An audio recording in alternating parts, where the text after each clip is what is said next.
Hi everyone and welcome to my video for my top 10-ish, note the ish, most influential games. This is solely personal opinion. There are lots and lots of great games out there that I either didn't influence me as much as maybe they should have, or I just didn't own or play because I wasn't loaded. I didn't have every game under the sun. So anyway, first up, you might tell by the Bond theme coming up, I'm going to award this first-person shooter. I'm going to give this to Goldeneye. This had a massive impact on my life. I really was pretty damn awesome at it when I was a youngster. Obviously got a lot more time to play games when you're young, but I literally did 3v1 multiplayer with friends, and I could run in between the AK-47 fire and just judge it. It was a bit silly, but that's how it was. But anyway, yeah, this was groundbreaking at the time. Fantastic game, and the multiplayer on this was phenomenal. So that's why I'm awarding this as my first-person shooter. It's not the best first-person shooter out there. I'm not saying that, but I'm saying it's the one that's had the most influence on me.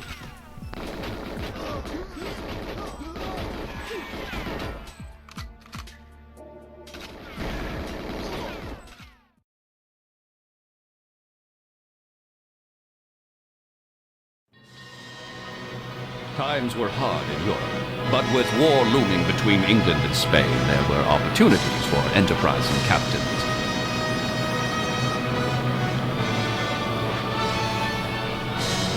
The Admiralty commissioned all available ships to bear the makings of war.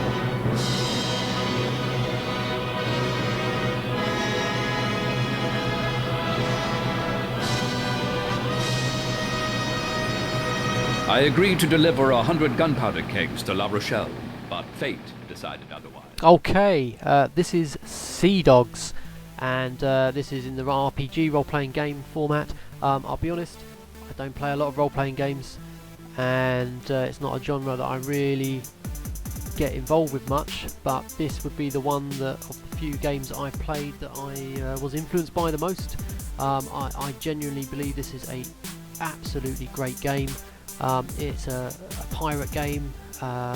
You're in an archipelago and you just sail around, you capture ships, you upgrade your ship, you upgrade your crew, you upgrade yourself, and there's 3 game endings. This is one of the few games that I have played more than once and actually completed it all 3 ways, which is very rare for me to play a game more than once. I play it through and then that's it. I don't go to harder difficulty or anything like that. I'm not one of those people. So for me to do that on this game just shows the sort of level of immersion that I had with it, and that there aren't a lot of pirate games that are that immersive out there. Obviously it's dated by today's terms. I've yet to find a game that I consider better than it. I am currently playing an alpha that I'm thinking is close to getting it, called the Caribbean, but it's an alpha, it's not a complete game, so it don't go on my list. Anyway, so if you like the pirate genre and you like role-playing games, definitely check this game out.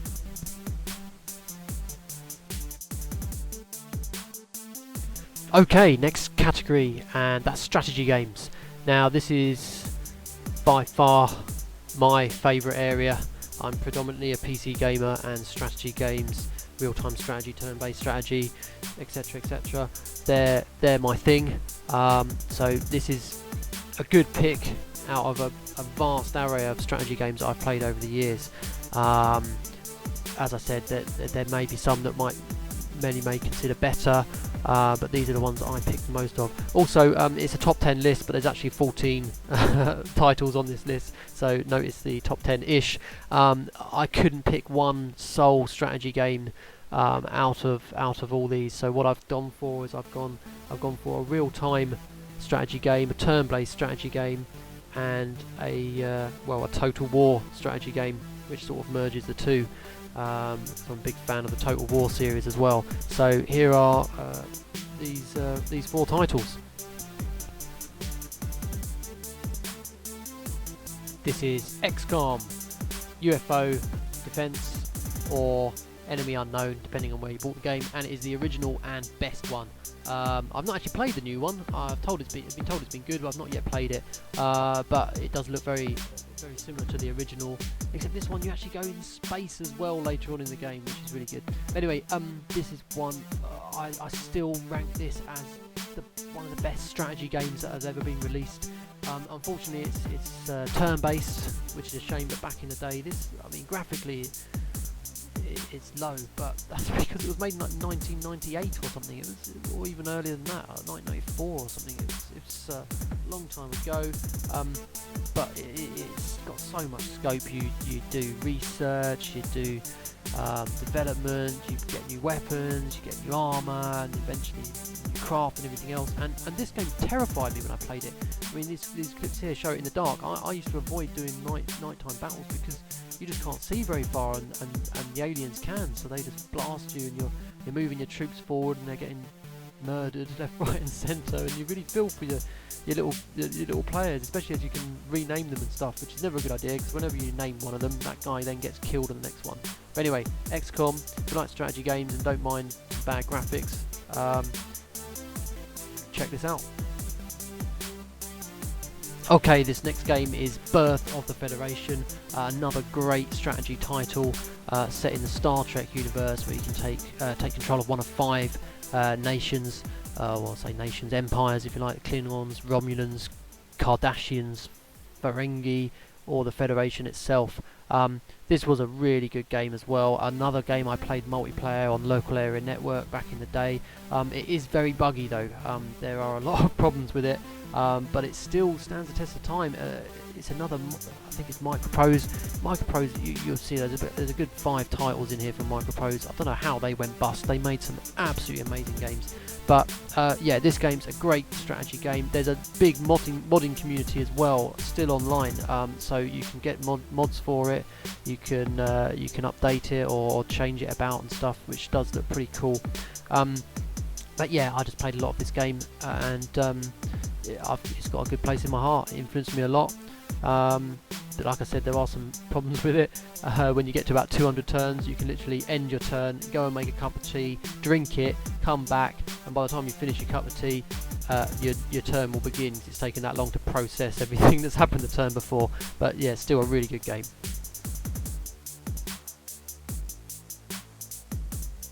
Alright, my next strategy game is truly a groundbreaking game. It was a blend of real-time strategy and turn-based. This is the first in the Total War series. It was Shogun Total War. This game blew my mind away when it came out. It was just so brilliant. You could do the turn-based strategic map, and then you had the real-time actual battles. And the battles, well, for the time, they were absolutely groundbreaking. I've still got some beef with Total War now. They've not quite got the battles how they should be, but it was the first one, and this game, yeah, again, massive influence on me. Total War games. I'm not going to say this is the best Total War game. I'm not saying that. I'm saying this is the first one. It was groundbreaking. It influenced me a lot. Just to put it out there and upset some people, I actually like Empire the most. A lot of people would disagree with me on that massively, but that's my Empire Total War is my favourite Total War. Second to Rome, the first one, and yeah, so a lot of people agree with me on that. And then I've not actually played Shogun 2, I can believe it or not. I've played a lot of Total War titles, but I haven't played Shogun 2, which is many believe is the best one, but I haven't played that one, so I can't talk about it. Okay, final game in the strategy series then. As I said, I've put 4 in here, simply because they're all different in their own right, and you could argue real-time strategy is Total War and blah blah blah, and do it that way around. But yeah, this one's my all-time favourite game. Again, multiplayer, massive potential, and I've literally spent hours playing this with my best mate. But this is Hearts of Iron 2, and it's the I can't remember which one it is. It's called Doomsday or Armageddon, one of the two. I've actually got them all. I can't remember which one I actually play. It's the one where it actually extends the time from begins in 1936 and ends in 1963, I think. So you've got like plenty of time to do your stuff. That was the only quibble with the Hearts of Iron series. It ends so too soon. You don't get time to build up and everything. But yeah, this was it, and the scope of this game is unbelievable. If you are a strategy fan, this is the game to play. And to be honest, if you're a strategy fan, you probably already know about this or other similar games in the I think it's called Paradox series. I've got a few others as well, but this one is the best in my opinion. and it's grand strategy game. So the minimum unit is a division, which is 10,000 men. So you get the idea of the scope of the game there, and you've got the whole planet to work with as well. The whole world. It's fantastic, and just the amount of stuff you need to get done, to get things done, is on a head-boggling scale. So yeah, check it out if you like strategy games. Be warned though, it's bloody hard. Okay, next category. I've thrown this one in 4 times games, or times 4, whatever you do it. It's the, I don't know if I've got this even right. Trade, fight, build, something else. There's 4 of them. Whatever they are, loads of games come into that feature, and you might have noticed that Civilization was missing from the strategy part, and well, I've put it in this category instead. So again, I've cheated a bit. I've put 2 games in this that have been introduced in my road, but the first one is Civilization. I don't really need to say much more than Civilization. Everyone agrees it's the original and best, and obviously it's spawned lots and lots of sequels in the meantime. So yeah, Civilization has to go in the list, really. Has to go. The next game is X2 The Threat. This game is popular with people. It's a space sim, so it should really be in simulator as well. But it's so all these games, the really great games, do transcend the genres. So you know, you've got to sort of mix it up a bit. But I'm putting X2 The Threat in the times 4 games, because you do all those things. And yeah, this game really had a big influence on me as well. Space simulators really get me excited. But this one, yeah, I played so much on this. I got really silly on this. I used to put it on, turn it on. I had my factories and stuff running, and I would put it on jump speed, as I called it, which was the SETI computer thing that did 10 times the speed, and I'd leave it running, so I'd be making money, and I'd go to work and come back, and I'd have 4 million credits in the bank. I'd be, yay, excellent, and carry on playing. But that's again, it's when it comes to needing so much stuff to do things. You know, Birth of the Federation went in that list. You needed so much to attack a planet system. The other Hearts of Iron, you need so much in that to get anything done. And X2 The Threat, if you want to have a big like Star Destroyer sort of ship, you needed so much money to buy it, and then you needed so much more money to fit it out. It was just insane. But anyway, so this game, if you like space sims, or if you like 4 times games, give this one a whirl. Okay, next category, survival horror, or horror, really. This has to go to Resident Evil, the first one, the best one. Although Resident Evil 2 was pretty damn good as well, but Resident Evil, fantastic game, groundbreaking, amazing, a huge influence on me. I love survival horror games, and I still do play a lot of games in that genre, but this one was the one that influenced me the most. Not much more I can say, really. Most people know about the game, so there's not too much to go on about. So if you haven't played it, play it.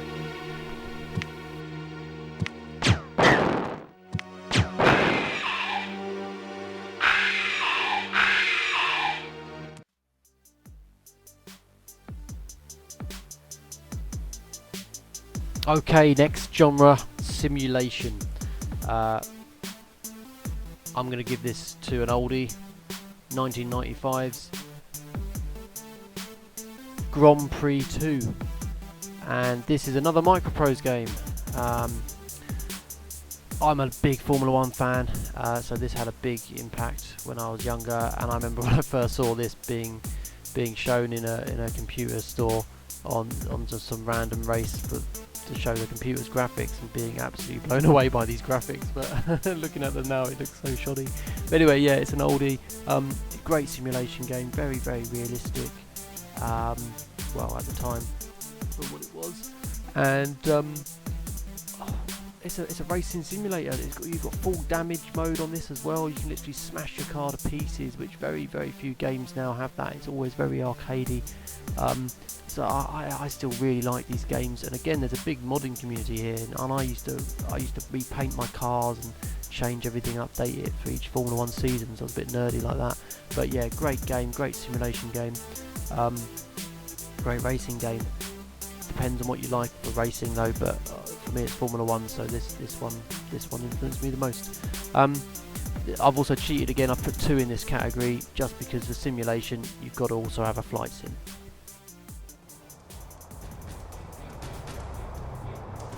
So this is Eurofighter Typhoon. Now there's been several spin-offs of this. There's been several other ones. If you search Eurofighter Typhoon or game on YouTube, you will get the most recent one, which was absolute toss. So don't play that one. The one based over Iceland, that's the wrong one. You want to be doing the Norway one. You want to get the Rushkies in Norway. It had another name, I can't remember what it was because it's one of those old games again that I've now lost. I don't actually own it anymore. But Eurofighter Typhoon, I'm not saying this is the best flight sim out there. I'm sure there's many other much better ones like F-22 Raptor, which I played a bit of, but I didn't own it. This one for me was the one. I played lots and lots of this, and I remember dial-up modems. Can't do the noise, but dial-up modems. I played multiplayer dial-up modems one-on-one versus my best friend on this game. Got soundly trounced by him because he was a better player than me, but it was great fun all the same, and I did that a lot. But back then, when you did that, it took up your phone line, so no one else could use your telephone, so you couldn't do it very long. Parents got annoyed. But yeah, this game, fantastic. You had a mission editor on it as well, so you could create your own missions. That sort of level of detail is what's lacking in so many games now. Just the ability to customize things and do what you want to do within the parameters. It's just perfect. But yeah, this influenced me most flight sim wise, so this gets the award. Okay, so final category or genre in this little video of ours. I'm going to go with multiplayer, and I'm going to give this to 2 titles. Again, I'm not very good at this one title winning, am I? Multiplayer. There's so many games that do well in this, get honourable mention, but I'm going to have to go with Battlefield 2. Still, in my opinion, the best of the series. There might be people that disagree with me there, but this one I still think Battlefield 2 beats it. It's just the commander and the artillery, and also it was just brilliant. I played a bit of Battlefield 4, didn't like it. Battlefield 3, yeah, didn't really like it.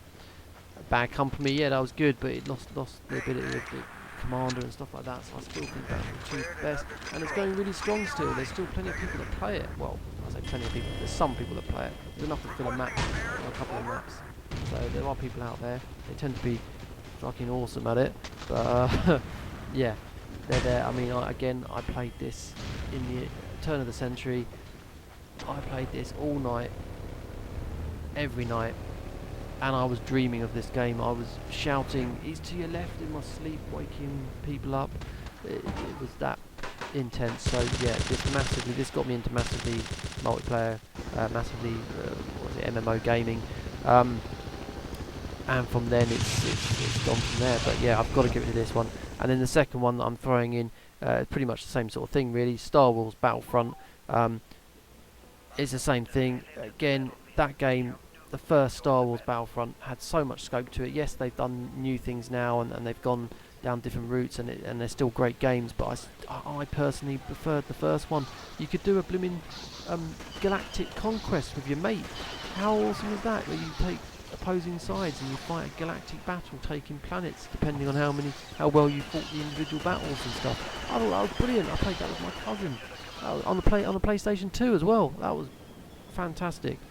But yeah, it was mainly the novelty of it being Star Wars, which is the same with the current new one. Great game in itself, but it hasn't really moved on from that. But at the time, this was groundbreaking.